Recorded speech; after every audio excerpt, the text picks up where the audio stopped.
కార్యకర్తలపై ఉంటుందని చెప్పి ఈ సందర్భంగా తెలియజేసుకుంటున్నాం. ఆ తర్వాత ఈ గ్రామ వాలంటీర్ల కింద ప్రతి గ్రామంలో కూడా ఒక్కొక్క వాలంటీర్ సుమారుగా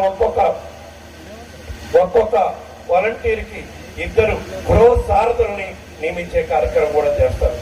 ఈ గృహ సారథుల్లో ఒకరు మహిళలు ఉంటారు, ఒకరు మగవాళ్ళు ఉంటారు.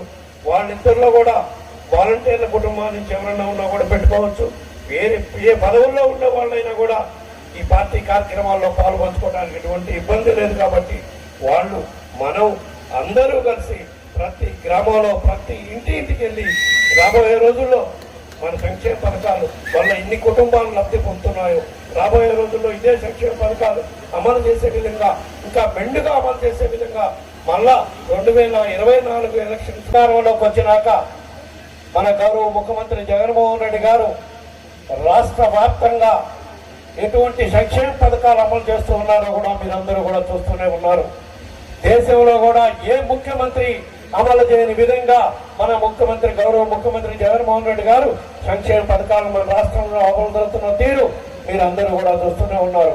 అటువంటి సంక్షేమ పథకాలు ఏ రాష్ట్రంలో కూడా లేని సంక్షేమ పథకాలు మన రాష్ట్రంలో మన గౌరవ ముఖ్యమంత్రి జగన్మోహన్ రెడ్డి గారు మన రాష్ట్రంలో పేద ప్రజల కోసం, ముఖ్యంగా బలహీన వర్గాల కోసం, బడుగు వర్గాల కోసం, మహిళల కోసం, విద్యార్థుల కోసం, రైతుల కోసం, సమాజంలో ఉన్న అన్ని వర్గాలకి మేలు జరిగే విధంగా ఎన్నో సంక్షేమ పథకాలు అమలు చేస్తున్నాం.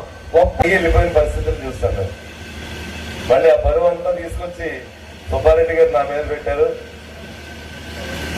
ఆ రోజు మాటలు ఏంటంటే ఫస్ట్నే ఎక్కడన్నా టీడీపీ గెలిస్తే బాయికరాబట్లా గెలుస్తుందన్న పరిస్థితుల నుంచి బాయికరాబట్ ఎలక్షన్ దిగ్విజయంగా 15,000 పైబడి మెజార్టీతో మీ అందరి సహకారంతో గెలిపించడం జరిగింది.